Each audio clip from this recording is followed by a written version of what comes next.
打一個攤打嘅練習啦，對住個木人樁。首先我第一樣嘢就打我哋嘅手嘅左邊先啦。咁外手咧就係攤手一個拳頭位啦，內手咧就係拳頭就可以打到嗰個對方啦。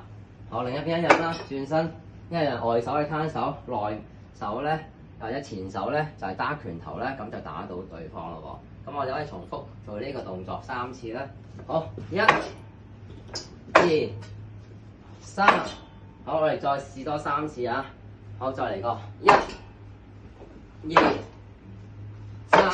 咁學識咗攤打之後咧，我哋就可以試下間打啦。間打咧就係上下都可以擋人哋手嘅，我又試一次咯喎。好，上面擋，下面擋，一下左邊。